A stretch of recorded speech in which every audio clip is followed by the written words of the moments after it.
You woke up in the morning and you head out of the shed. You got this idea, it's floating on your head. As you open the door, don't forget you. While you were here, what you gonna do? Took hammer and chisel, yes you knew that you would. Oh yeah, timber, it's feeling good, it's wood. You hopped on your hobby horse, you gave a big shout. Giddy up, yeehaw, it's a timber.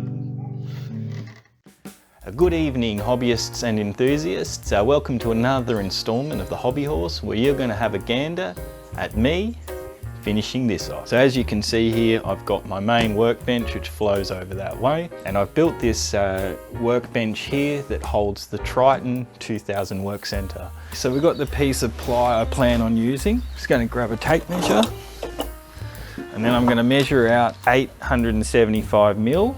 Let's go with 425. That one needs to be 95 mil, and I want it to be as wide as this table, flush against there, and it's another unusual width, so 1066 millimeter long. As for this end here, 37 wide. Okay, so my piece of ply is 59.6 wide. I'm going to need to cut my first piece, 425, 875 long.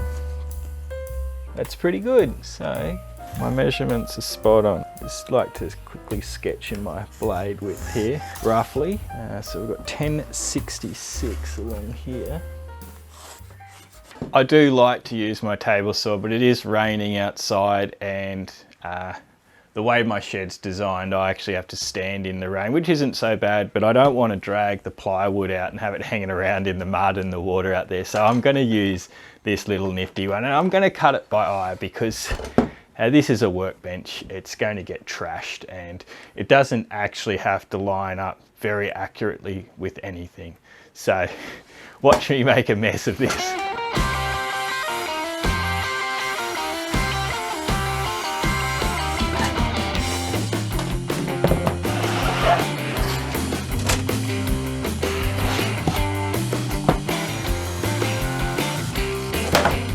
Alright, so I'm going to just quickly measure up that last piece. So 95. If this was wood I was using for anything else, I would have taped it with some masking tape just to make sure it didn't splinter. I'm going to rough over the edges anyway. Remember, this one here needs to have some little bits cut in it as well. I'm going to cut this one on the bench. So I'm just going to line these up at 95 mil. I actually haven't done a test cut on this since I recalibrated it. I might just grab a piece of wood, run it through and see what it looks like.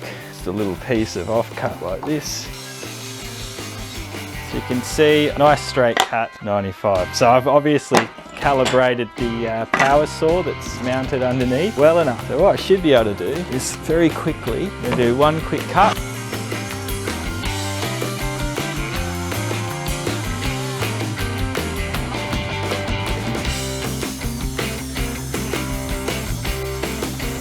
Okay, now in the dark, I'm cutting there's a support beam I need to put underneath, so I'm just going to cut that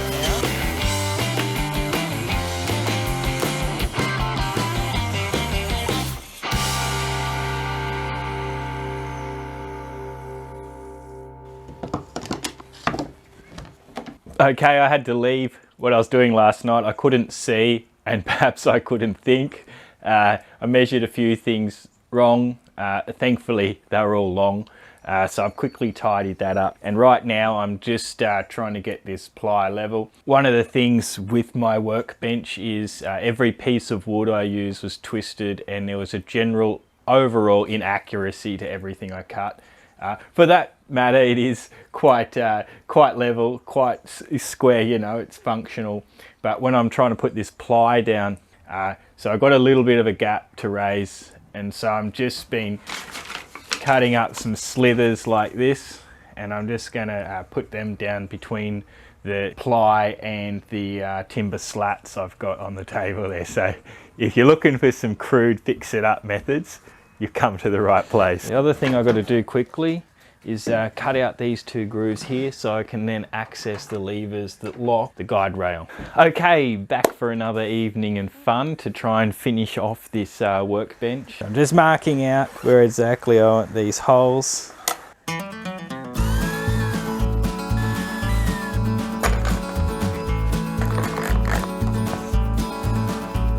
getting close here.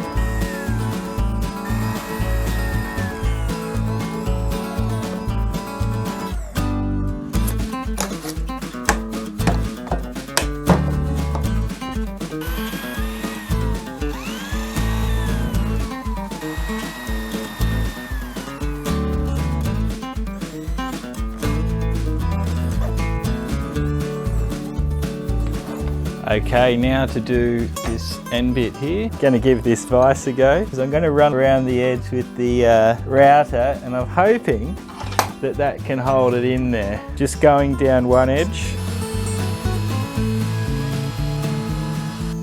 Did the trick. And I've rounded off that nicely.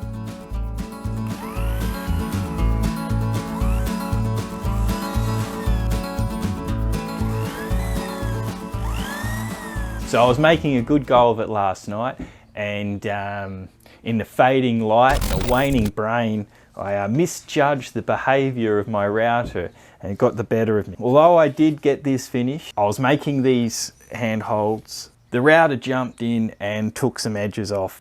I did manage to tidy it up, however, I'm not happy with it and I've decided to start again. So as you can see here, I've made these nifty little gaps so I can get access to these two little levers. You'll see this one here does not line up. I'm not happy with that.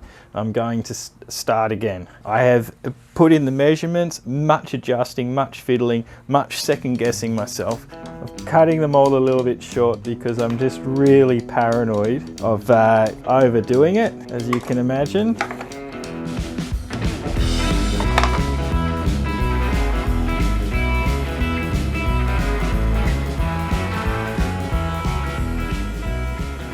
Okay, so I'm a lot happier with that approach. So far, nothing's gone past where it's been allowed to. So, what they say, luck favours the prepared. As you can see here, I've got nice form going through there, the right width, so very pleased with that.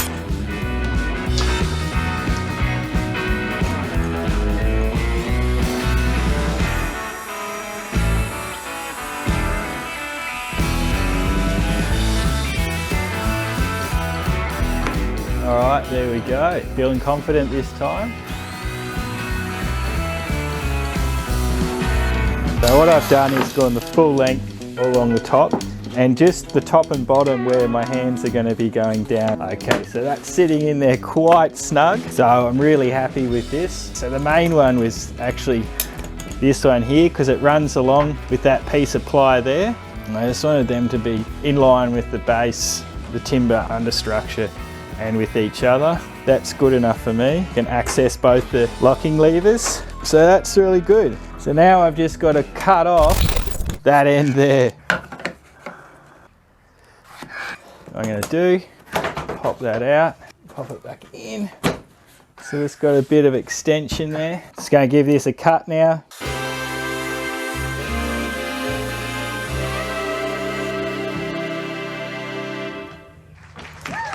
So I'm very happy with that. Just wanted it to come a bit over this, so there is a millimetre drop or so, because I was having it catch a few times. But yeah, very happy with that. Okay, we're back in the shed. Gonna screw in this last piece on the table. Okay, so now I'm just going to measure out the holes that I want to place in here. So I'm going to go the same way as I did before. I think the issue here is these screw holes are going to end up being quite close together. The thing is, I want to keep the screws a similar ratio to the others, but because this piece is so narrow, they're going to be unusually close in the center here. So I'm just going to have to bear with that.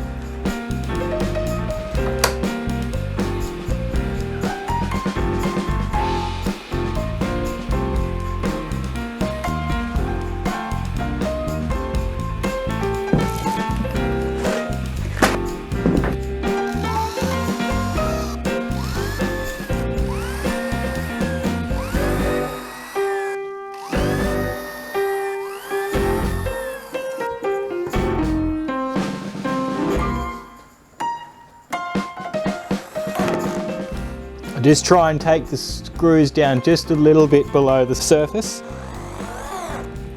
So there's no chance of them catching when I slide the timber over it.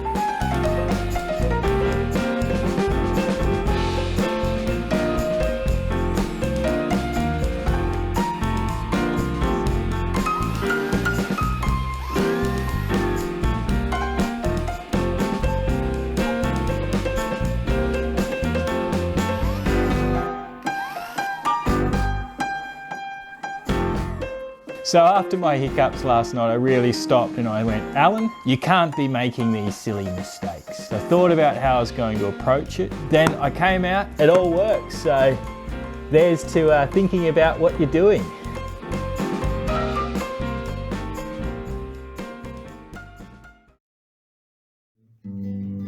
You made it this far and you like what you see. You want some more, so you give a thumbs up to me. You can't get enough and you're wondering if it's time. Well, subscribe to my channel and listen for that chime.